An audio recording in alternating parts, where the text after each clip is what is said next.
Hello students, Shri Ram PG college की botany की online classes में आपका स्वागत है। आज अपना टॉपिक है ecology. Ecology topic BSc third year की फर्स्ट पेपर का टॉपिक है। ठीक है, इसमें अपने अध्ययन इकोलॉजी मेनली अपने इसमें प्लांट इकोलॉजी के बारे में ही पढ़ेंगे। ठीक है, क्योंकि बॉटनी का टॉपिक है इसलिए अपने वैसे तो प्लांट इकोलॉजी, एनिमल इकोलॉजी, विभिन्न टाइप्स की इकोलॉजी की शाखाएँ होती हैं, लेकिन अपने इसमें इकोलॉजी पढ़ेंगे। देखो, पारिस्थितिकी इकोलॉजी शब्द अपने इकोलॉजी इंग्लिश का शब्द है। ठीक है, यह ग्रीक भाषा के ओइकोस और लोगोस से मिलकर बना है। किससे मिलकर बना है? ग्रीक भाषा के ओइकोस एंड लोकोस, दोनों से मिलकर क्या बना है? इकोलॉजी। ठीक है, इसका ओइकोस का मीन्स क्या होता है? घर, हाउस, जहाँ पे वो रह रहा है। कोई भी जीव जंतु ले लो या कोई पेड़ पौधे, जहाँ पे वो रह रहे हैं, निवास कर रहे हैं, उस स्थान को क्या कहते हैं? ओइकोस। ठीक है, और लोगोस का मतलब क्या होता है? अध्ययन करना, स्टडी करना, आपस में डिस्कस करना। जहाँ पे वो प्लांट रह रहे हैं, उनकी जो बाहरी जो उनका घर है या उनका जो खुद का जो आपस में जो संबंध पाया जा रहा है उसके बारे में अध्ययन करना। ठीक है, तो अब इन दोनों से मिलकर आइकोस प्लस लोगोस मिलकर क्या बने? क्या? इकोलॉजी। ठीक है, अब देखा जाए तो इन दोनों का मतलब हो गया, आइकोस का मतलब क्या हो गया? घर, और लोगोस का मतलब क्या हो गया? अध्ययन। तो हम इसका सिंपली भाषा में शाब्दिक अर्थ यह निकाल सकते हैं कि पारिस्थितिकी वह शाखा है जिसके अंतर्गत जीवधारियों व उनके आवास के बीच में जो संबंध पाया जाता है उनके बारे में अध्ययन किया जाता है। ठीक है, तो इस प्रकार पारिस्थितिकी जीव विज्ञान की वह शाखा है जिसके अंतर्गत जीवों के वातावरण के साथ अंत्य संबंधों का अध्ययन किया जा रहा है कि वो कैसे वातावरण में जीव रह रहे हैं। जैसे प्लांट ले लो, पेड़ पौधे, जैसे प्लांट हो गए, एनिमल्स हो गए, कोई भी जीव जंतु हैं, लिविंग और लिविंग कोई भी लिविंग ऑर्गेनिज्म है, उस वो किस टाइप के एनवायरनमेंट में रह रहा है, तो उस एनवायरनमेंट के साथ उसका किस टाइप का संबंध है, उसके बारे में जो अध्ययन किया जाता है उसको क्या कहते हैं? इकोलॉजी कहते हैं। ठीक है, अब आगे देखो, इसमें पारिस्थितिकी शब्द का सर्वप्रथम प्रयोग सन 1868 में रिटर ने किया था, लेकिन इसको पूर्ण रूप से परिभाषित विस्तृत अध्ययन का श्रेय किसको जाता है? जर्मन वैज्ञानिक अर्नेस्ट हैकल को जाता है। किसको जाता है? जर्मन वैज्ञानिक अर्नेस्ट हैकल को जाता है। अर्नेस्ट हैकल ने पारिस्थितिकी को परिभाषित करते हुए लिखा कि जैविक तथा अजैविक वातावरण के साथ प्राणियों के अंतर संबंध का संपूर्ण अध्ययन ही क्या कहलाता है? पारिस्थितिकी कहलाता है। अपने दोबारा इसकी परिभाषा देख लेते हैं कि अर्नेस्ट के अनुसार जैविक तथा अजैविक वातावरण के साथ प्राणियों के अंतर संबंधों का संपूर्ण अध्ययन क्या कहलाता है? पारिस्थितिकी कहलाता है। ठीक है, टाइलर ने पारिस्थितिकी के ऐसे विज्ञान के रूप में परिभाषित किया कि टायलर ने अपनी खुद की एक परिभाषा दे दी। उसने क्या कहा? उसने कहा कि जो सभी जीवों के सभी संबंधों का तथा उनके सभी वातावरण के साथ संबंधों का अध्ययन करता है। कि पारिस्थितिकी एक विज्ञान की ऐसी शाखा है जिसके अंतर्गत कि सब जितने भी जीव व जंतु हैं, जीवों के सभी संबंधों का तथा उनके सभी वातावरणों के साथ संबंधों का अध्ययन किया जाता है।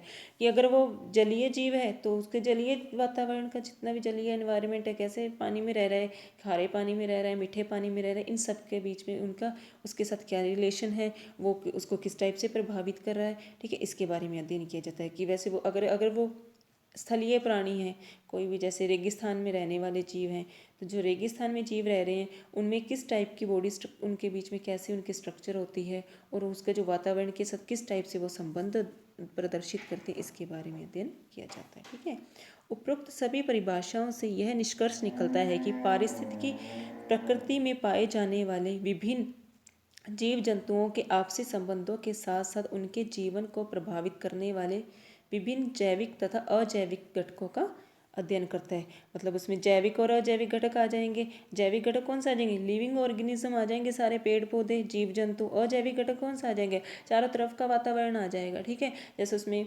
वाटर हो गया, सनलाइट्स होगी, ठीक है, और वायु कैसी है वहाँ की, ये सभी उसमें आ जाएंगे। ठीक है, मिट्टी वगैरह सब इसमें अजैविक घटकों में आ जाएंगे। अब इसमें पिक्चर में अपने को समझ आ जाएगा देख कर कि देखो इसमें क्या है कि अलग अलग टाइप के जीव जंतु हैं और ये सभी अलग अलग टाइप के जीव जंतु किस टाइप से अपने एनवायरनमेंट के साथ संबंध प्रदर्शित करते हैं उसका अध्ययन किस में किया जाता है, पारिस्थितिकी इकोलॉजी में किया जाता है। ठीक है, जैसे ये सभी इसमें आ जाएगा। अब सेकंड देखो, इसमें सेकंड में क्या दिखा रहा है कि जैसे हो गया सन, हो गया सनलाइट मिल रही है प्लांट्स को, तो प्लांट्स और सनलाइट, जब सनलाइट प्लांट्स को मिलेगी तो वो क्या बनाएगा, फूड बनाएगा, तो आपस में इनके बीच में संबंध हो गया। ठीक है, अब जो प्लांट्स है ये क्या करता है, जिस वातावरण में रह रहा है उसमें ऑक्सीजन दे रहा है और कार्बन डाइऑक्साइड ले रहा है, तो ये उनके आपस में वातावरण का संबंध हो गया। इसी टाइप से जैसे ये एक अपने को बर्ड दिखाया गया है, ये भी क्या है, ये बर्ड है, ये क्या करता है, ये भी उस वातावरण में किस टाइप से उसके साथ संबंध प्रदर्शित करता है। जैसे प्लांट के साथ किस टाइप से संबंध प्रदर्शित करेगा, प्लांट से कैसे करेगा, इसकी जगह या कोमल पत्तियाँ खाएगा या फिर इनके ऊपर जो छोटे छोटे कीड़े होते हैं उनको ये खाएगा। ठीक है, और ऊपर इससे क्या लेगा, सनलाइट लेगा और अपनी विभिन्न शारीरिक क्रियाओं को कंप्लीट करेगा। आगे है इसके पारिस्थितिकी शाखाएं। अब पारिस्थितिकी की मेनली दो शाखाएं होती हैं। ठीक है, कौन कौन सी, ऑटो इकोलॉजी और सिन इकोलॉजी। फर्स्ट अपनी बात करेंगे स्व पारिस्थितिकी मतलब ऑटो इकोलॉजी के बारे में। ऑटो इकोलॉजी में देखो क्या होता है, जब किसी जीव विशेष तथा एक ही स्पीशीज के सभी जीवों के सामूहिक जीवन का पर्यावरण के प्रभाव का अध्ययन किया जाता है तो उसे क्या कहते हैं, स्वपारिस्थितिकी कहते हैं। इसमें क्या किया जाता है कि एक स्पीशीज मतलब एक ही जाति का जीव होगा, या तो वो एक ही जीव होगा, वो एक ही जीव किस टाइप से अपने वातावरण के साथ संबंध प्रदर्शित करता है। जैसे अपने मान लें कि बिल्ली होगी, बिल्ली किस टाइप से अपने जहाँ पे वो रह रही है, कि अगर वो पालतू है तो वो जिस घर में रह रही है जो उसके और उनके जो परिवार है उसके साथ किस टाइप से वो अपना रिलेशन करती है, किस टाइप से उनके साथ रहती है, वो सब इसमें आ जाएगा। ठीक है, अब इसमें अपने को किस कौन सा दिया हुआ है, अपने को ये देखो, सॉरी, इसमें अपने को ये ऑटो इकोलॉजी का अपने एग्जांपल देख लेते हैं। जैसे कि ये एक बात, कोई भी एनवायरनमेंट है उसमें क्या है, एक ही पेड़ है, एक ही स्पीशीज़ है। ठीक है, एक ही स्पीशीज़ का ये ट्री है और ये ट्री किस टाइप से अपने एनवायरनमेंट के साथ अपने संबंध रिलेशन बना रहा है उसको अपने क्या किस में अध्ययन किया जाता है।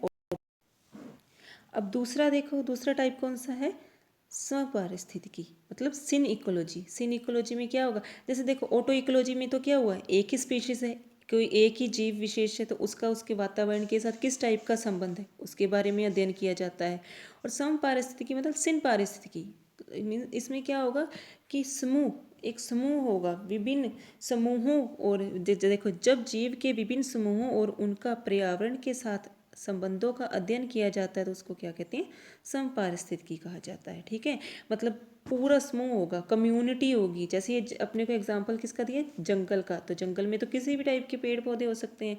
तो अपने अभी नॉर्मली इस पेड़ पौधों का ही क्यों ले रहे हैं, प्लांट्स का, क्योंकि अपने किसमें बोटनी में बात करें तो अपने एग्जाम्पल प्लांट्स का लेंगे। तो ये ज़रूरी नहीं है कि प्लांट्स में ही हो, ये एनिमल्स में भी हो सकता है। ठीक है, तो इसमें देखो प्लांट्स, ये जंगल है, जंगल में तो विभिन्न समुदायों के विभिन्न स्पीशीज़ के प्लांट्स पाए जाते हैं, पेड़ पौधे ट्रीज़ पाए जाते हैं। तो इनका उनके जो वातावरण है चारों तरफ का उसके साथ क्या संबंध पाया जाता है इसका अध्ययन किस में किया जाता है, सिन इकोलॉजी में। आगे है, अब सिन इकोलॉजी को कितने पार्ट्स में डिवाइड कर दिया, दो पार्ट्स में डिवाइड कर दिया। कौन सा, जलीय पारिस्थितिकी और स्थलीय पारिस्थितिकी। फर्स्ट है एक्वाटिक इकोलॉजी मीन्स जलीय पारिस्थितिकी। इसमें देखो क्या है, इसके अंतर्गत जलीय जीवन के विभिन्न समुदायों का अंत्य संबंध और उनका पर्यावरण के साथ किस टाइप का संबंध है उसका अध्ययन किया जाता है। तो अपने को मेन फर्स्ट पिक्चर में देख लेते हैं अपने, ये वाली पिक्चर। इसमें देखो जलीय जीव पाए जा रहे हैं, जैसे जितने भी जलीय जीव है वो आपस में किस टाइप से संबंध स्थापित करते हैं, वो किस टाइप से एक दूसरे के ऊपर निर्भर रहते हैं। और जो जलीय वनस्पति है और जो उसका जलीय वातावरण है उसके साथ उनका कैसा संबंध पाया जाता है, तो उसका अध्ययन किस में किया जाता है, जलीय पारिस्थितिकी में अध्ययन किया जाता है। तो इसमें देखो छोटी छोटी मछलियों को कौन खाएगी, बड़ी मछलियाँ खाएगी। ठीक है, अब इनको मछलियों को रहने के लिए क्या चाहिए, वाटर चाहिए। तो वाटर के साथ इनका किस टाइप से संबंध है और आपस में मछलियाँ एक दूसरे के ऊपर किस टाइप से निर्भर रह रही हैं, तो इसका अध्ययन किस में किया जाता है, जलीय पारिस्थितिकी में। तो इसमें जैसे कछुआ वगैरह मछलियाँ होंगी, आपस में एक दूसरे के साथ कैसे इंटर रिलेशनशिप बनाती हैं, ठीक है। इसका अध्ययन किसमें किया है? जलीय पारिस्थितिकी में। जैसे इसमें वनस्पति पाई जा रही है, तो इसमें वनस्पति को भी जलीय जीव खाएंगे। जलीय वनस्पति को कौन खाएगा? जलीय जीव खाएंगे। तो उनके बीच में किस टाइप का संबंध पाया जा रहा है? वो भी किस में आएगा? जलीय पारिस्थितिकी में। अब दूसरा टाइप कौन सा है उसका? स्थलीय पारिस्थितिकी। तो स्थलीय पारिस्थितिकी में क्या होता है कि स्थल पर रहने वाले जो जीव हैं, तो स्थलीय जीवन के अंत्य संबंधों और उसके वातावरण का अध्ययन किया जाता है। मतलब जो स्थल पर रह रहे जीव हैं, चाहे वो जीव जंतु अपने ले लें और जानवर एनिमल्स ले लें, या वो प्लांट्स ले लें, ट्रीज ले लें, तो उनके बीच में किस टाइप का संबंध पाया जाता है और उनके वातावरण के साथ किस टाइप का संबंध पाया जाता है, वो एक दूसरे को किस टाइप से प्रभावित करते, इफेक्ट करते हैं। तो इसका अध्ययन किस में किया जाता है? स्थलीय पारिस्थितिकी में। अब आगे है तीसरा टाइप कौन सा है? अपने दो टाइप कर लिए अभी, कौन से? स्वपारिस्थितिकी और समपारिस्थितिकी। तो अब तीसरा टाइप कौन सा है? प्राणी पारिस्थितिकी, मतलब एनिमल इकोलॉजी। इसके अंतर्गत विभिन्न प्राणियों के अपने आपसी संबंध तथा वातावरण का अध्ययन किया जाता है। मतलब इसमें सिर्फ किसका अध्ययन किया जाएगा? एनिमल्स का ही अध्ययन किया जाएगा, चाहे वो कौन सा भी एनिमल हो, जलीय हो, स्थलीय हो, वायवीय हो, शाकाहारी हो, मांसाहारी हो, सर्वाहारी हो। तो इन सब एनिमल्स का आपस में किस टाइप का संबंध है और वो वातावरण के साथ किस तरीके से व्यवहार करते, तो इसका अध्ययन किस में किया जाता है? एनिमल इकोलॉजी में। अब दूसरा टाइप कौन सा है? अब दूसरा टाइप है इसका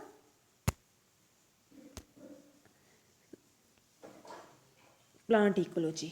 तो प्लांट इकोलॉजी में क्या होगा? अभी समझाया था कि वहाँ पे जितने भी प्लांट्स पाए जा रहे हैं, तो प्लांट्स का उसके वातावरण के साथ कैसा संबंध है, उसका अध्ययन किस में किया जाता है? प्लांट्स इकोलॉजी में।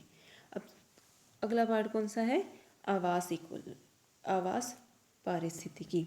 आवास हैबिटेट इकोलॉजी। तो आवास मतलब समझ ही गए होगे कि जहाँ पे वो रह रहा है, प्राकृतिक आवास होगा उसका, ठीक है। तो इसके अंतर्गत जैव मंडल में पाए जाने वाले जीवधारियों के विभिन्न प्राकृतिक आवासों और उनका वातावरण के साथ संबंधों का अध्ययन किया जाता है, ठीक है। तो वहाँ पे जितने भी जीवधारी पाए जा रहे हैं, उनके जहाँ पे जिस प्राकृतिक आवास में रह रहे हैं, वो उसके साथ किस टाइप का संबंध है उसका, वो एक दूसरे को कैसे प्रभावित करते हैं।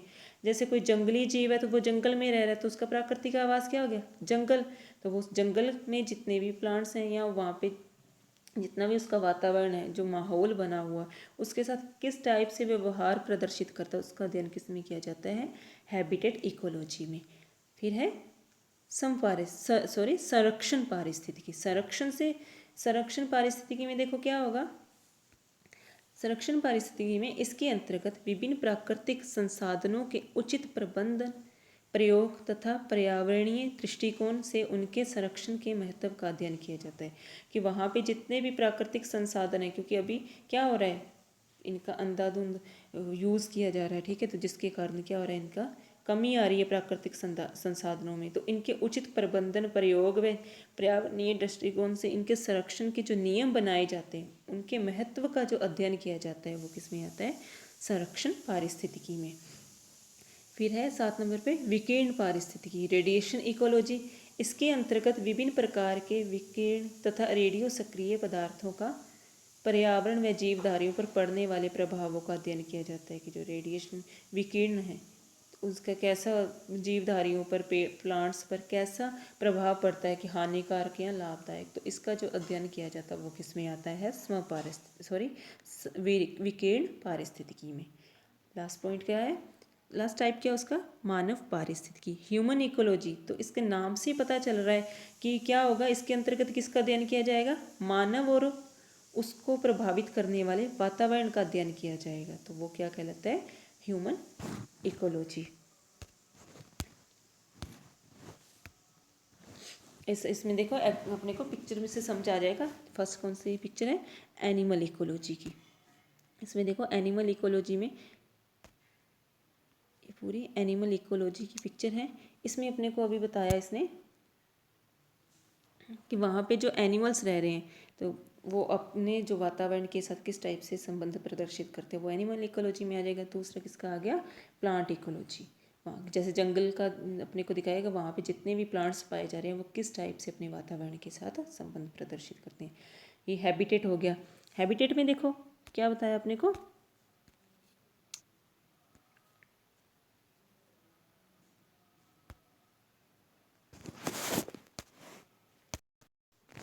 हैबिटेट इकोलॉजी, हैबिटेट मतलब अभी बताया था आवास। तो जो उनका जो जीवधारियों का जो आवास है उसके साथ वो किस आवास में रह रहे हैं और किस टाइप से उसके साथ अपना संबंध प्रदर्शित करते हैं, उसको कैसे एक दूसरे को प्रभावित करते हैं, ये तो उसका अध्ययन किस में किया जाता है, हैबिटेट इकोलॉजी में। जैसे इसमें अभी देखो जलीय जीव हो गए, वो कैसे आपस में जिस वातावरण में, जलीय वातावरण में रहते, तो वो कैसे उसके साथ संबंध प्रदर्शित कर रहे हैं। वैसे इसमें अपने को दिखाया, प्लांट्स दिखाए हैं, इधर स्नेल्स दिखाई हैं, ये सभी किस में आ जाएगा, हैबिटेट्स में, इकोलॉजी में। अब एक संरक्षण इकोलॉजी, तो क्या इसमें देखो पिक्चर से पता चल रहा है कि प्राकृतिक संसाधनों का विभिन्न नियमों के, जो उनके नियम बनाएंगे उनके प्रबंधन के लिए, उनके महत्व का जो अध्ययन किया जाता है वो किस में आ रहा है, संरक्षण पारिस्थितिकी में। ह्यूमन पारिस्थितिकी कि जो ह्यूमन है वो वहाँ के जो अपने आसपास के वातावरण के साथ कैसे इंटर रिलेशनशिप बनाता है, कैसे एक दूसरे को वातावरण और ह्यूमन प्रभावित करते, तो उसका अध्ययन किस में किया जाता है, मानव पारिस्थितिकी में। अब है पारिस्थितिकी कारक, मतलब पारिस्थितिकी फैक्टर, मतलब पारिस्थिति में किस टाइप के अपने जो पारिस्थितिक इकोलॉजी है उसमें किस टाइप के फैक्टर्स पाए जाते हैं, कारक पाए जाते हैं, जिसके द्वारा ये मिलकर बनी है पारिस्थितिकी। ठीक है, अपने वातावरण, अपने को पता है कि अपने चारों तरफ वातावरण में अनेक टाइप के जीवित भी हैं, कुछ अजीवित भी हैं, मतलब सजीव भी हैं और निर्जीव भी हैं, दोनों टाइप्स के फैक्टर्स कारक पाए जाते हैं। ठीक है, तो पर्यावरण के वे कारक जो पेड़ पौधों तथा जीव जंतुओं को प्रत्यक्ष अथवा अप्रत्यक्ष ढंग से प्रभावित करते हैं पारिस्थितिकी कारक कहलाते हैं। पारिस्थितिकी कारक दो प्रकार के होते हैं। फर्स्ट कौन सा है, अजैविक कारक, और दूसरा कौन सा होगा, जैविक कारक। ठीक है, अजैविक कारक में कौन से आएंगे, जो क्या होंगे, निर्जीव होंगे। ठीक है, तो वो जैसे अपने ले लें, ताप होगी, आर्द्रता होगी, सनलाइट्स, प्रकाश, मृदा, मिट्टी, ये सभी आकृतियाँ, जो वो आकृतियाँ हैं, पेड़, सॉरी पेड़ नहीं, पर्वत, पहाड़, ये स्थलीय आकृति, ये सब किस में आ जाएंगी, अजैविक कारक में आ जाएंगी। ठीक है, तो देखो दोबारा देख लेते हैं इसको, अजैविक कारक, इसके अंतर्गत वे पारिस्थितिकी कारक आते हैं जो निर्जीव होते हैं, जैसे प्रकाश, ताप, आर्द्रता, वायु, भू आकृतियाँ, मृदा आदि। फर्स्ट है प्रकाश, लाइट।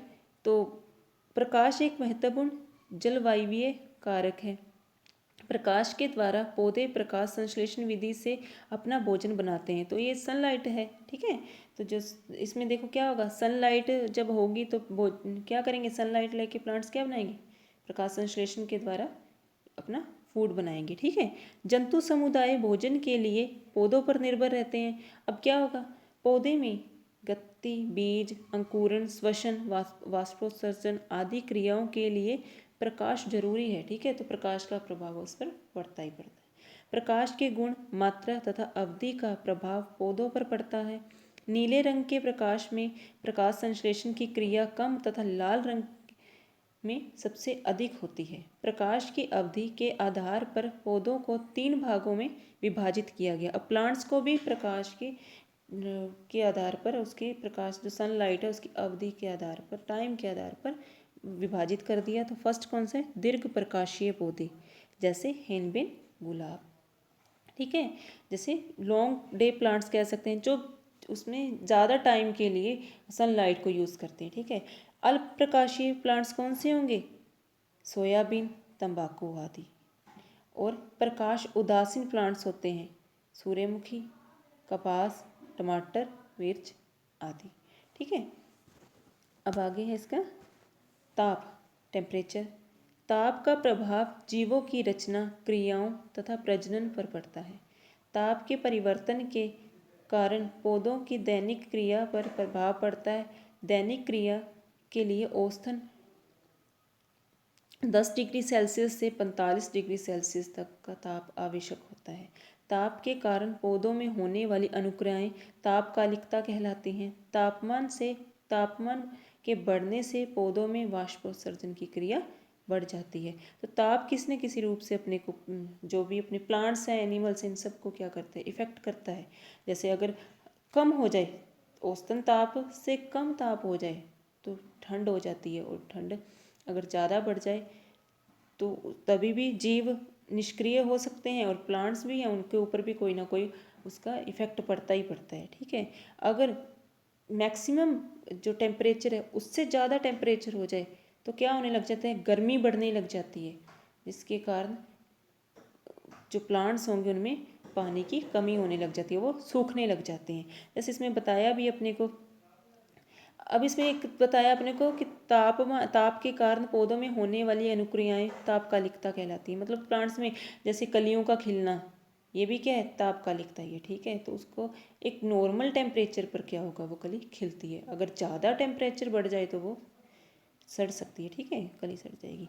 तापमान के बढ़ने से पौधों में वाष्पोत्सर्जन की क्रिया बढ़ती है। जितना तापमान बढ़ेगा उतने ही उसका क्या होगा, वाष्पोत्सर्जन बढ़ेगा। मतलब उसमें जो वाटर है वो क्या होता जाएगा, वाष्प के रूप में वातावरण में जाता जाएगा, जिसके कारण उसमें पानी की कमी होने लग जाएगी और प्लांट्स सूख सकता है। फिर आर्द्रता, ह्यूमिडिटी। ह्यूमिडिटी में देखो, वायुमंडल में जल वाष्प की उपस्थिति के कारण वायु नम रहती है। मतलब जो अपना वायुमंडल है ना, वातावरण, हवा में क्या पाई जाती हैं, छोटी छोटी बूंदें पाई जाती हैं पानी की, जिसके कारण हवा में क्या रहती है, नमी रहती है। आर्द्रता का संबंध वाष्पोत्सर्जन से होता है, क्योंकि जो प्लांट से जो पानी निकला है वो कहाँ, वाष्प में तो चेंज हुआ है ना वातावरण में। कम आर्द्रता रहने पर वाष्पोत्सर्जन अधिक तथा अधिक आर्द्रता रहने पर वाष्पोत्सर्जन की क्रिया कम होती है। मतलब अगर वायु में ज़्यादा नमी है, ठीक है, पानी ज़्यादा है, तो क्या होगा, नमी ज़्यादा है तो वाष्पोत्सर्जन की क्रिया कम होगी, कि उसमें से प्लांट्स में से पानी वाष्प बनकर कम निकलेगा। अगर अगर उसमें आर्द्रता कम है वातावरण में तो क्या होगा, पानी ज़्यादा यूज़ होगा वातावरण में, तो प्लांट से ज़्यादा पानी वाष्पोत्सर्जन होगा। ठीक है, वायु वायु भी एक महत्वपूर्ण अजैविक कारक है। इसका प्रभाव मुख्य रूप से भूमि अपरदन, परागण एवं बीजों के प्रकीर्णन पर पड़ता है। तो वायु भी क्या करती है, प्लांट्स में बहुत यूज़फुल है। ये क्या करती है, भूमि अपरदन, मतलब मिट्टी में जो अपरदन होता है, एक मिट्टी क्या होती है, उसकी हवा के साथ उड़कर मिट्टी एक जगह से दूसरी जगह पे जाती है। ठीक है, मिट्टी भी उड़ती है। परागण होता है, मतलब जो उसके पुंकेसर होते हैं, या कह लो अपने परागकण होते हैं। परागकण क्या करते हैं, हवा के साथ एक प्लांट से दूसरे प्लांट में जाते हैं और फ्लोवर पर जा सकते हैं। ठीक है, परागण होगा। एवं बीजों का पे प्रकीर्णन में भी इसका प्रभाव पड़ता है। भू आकृति, मतलब इसमें अपने कह सकते हैं कि वायु के द्वारा क्या होता है, बीज एक जगह से उड़कर दूसरी जगह, जैसे पाइनस में क्या होता है, जब बीज होते हैं वो क्या होते हैं, हवा के साथ उड़कर दूसरे जंगलों में या दूसरे स्थानों पे चला जाते हैं, और वहाँ पे जाकर क्या हो जाते हैं, वो जब अनुकूल वातावरण हो जाता है तब वो प्लांट्स क्या हो जाते हैं, अंकुरित होने लग जाते हैं, और वहाँ पे एक प्लांट्स बनने लग जाता है। फिर भू आकृतियाँ, टोपोग्राफिक, इसके अंतर्गत किसी स्थल की ऊंचाई, भूमि का ढलान, खुलाव के प्रभावों तथा वनस्पतियों पर होने वाले बदलाव में संबंधों का अध्ययन किया जाता है। ठीक है, मृदीय, इसमें सभी वनस्पतियाँ मृदा संरचना, मृदा वायु, मृदा जल इत्यादि से प्रभावित होते हैं। वो वहाँ की मिट्टी कैसी है, ठीक है, कि वो मिट्टी ज़्यादा उपजाऊ है या नहीं, तो उसका भी प्रभाव क्या होता है, प्लांट्स में पड़ता है। आगे है जैविक कारक। जैविक कारक में देखो, जैविक कारक भी जीवधारियों को प्रभावित करते हैं। एक स्थान के विभिन्न जीवधारी एक दूसरे से आपसी संबंध स्थापित करते हैं। ये संबंध कई प्रकार के होते हैं, जैसे सहजीवन। इसमें क्या होगा, इसमें दो जीवों का परस्पर लाभकारी संबंध होगा। जैसे कवक और शैवाल मिलकर रहते हैं और एक क्या बनाते हैं, लाइकेन बनाते हैं। तो कवक और शैवाल एक दूसरे के साथ क्या करते हैं, जैसे कवक और शैवाल आपस में मिलकर रहते हैं, तो जब ये एक दूसरे के साथ भोजन और आवास के लिए एक दूसरे के ऊपर डिपेंड हैं, ठीक है, और आपस में मिलकर रह रहे हैं, तो उसको क्या कह रहे हैं, सहजीवन कह रहे हैं। ठीक है, तो ये जब मिलकर रहते हैं तो उससे जो स्ट्रक्चर बनते हैं उसको क्या कहते हैं, लाइकेन कहते हैं। आगे है परिजीविता, पैरासिटिज्म। इसमें क्या होगा कि इसमें एक जीव दूसरे जीव पर आश्रित रहता है तथा उसे हानि पहुंचाता है, जैसे कवक, जीवाणु, विषाणु आदि। जैसे मान लो अपने एग्जाम्पल ले लेते हैं, जो छोटे छोटे पैरासाइट्स होते हैं, छोटे छोटे परजीवी होते हैं, वो क्या करते हैं, दूसरे जो बड़े एनिमल्स होते हैं उनकी स्किन पर लग जाते हैं, ठीक है, और उनका क्या करते हैं, ब्लड सक करते हैं, मतलब उनका खून चूसते रहते हैं। उनको क्या मिल रहा है वहाँ पे, आवास भी मिल रहा है और भोजन भी मिल रहा है, लेकिन वो खुद तो अपना क्या रह रहे हैं, उसमें से बेनिफिट ले रहे हैं, उनको तो लाभ हो रहा है, लेकिन जिस परपोषी के ऊपर, जिस जीव के ऊपर वो रह रहे हैं, उसको क्या हो रही है, हानि हो रही है, ठीक है। आगे सहजीविता, इसमें क्या होता है, इसमें इस प्रकार के संबंध में एक जीव को हानि अथवा लाभ नहीं होता, मतलब इसमें क्या होता है, जबकि दूसरा जीव लाभ में रहता है, जैसे अधिपाद लियाना।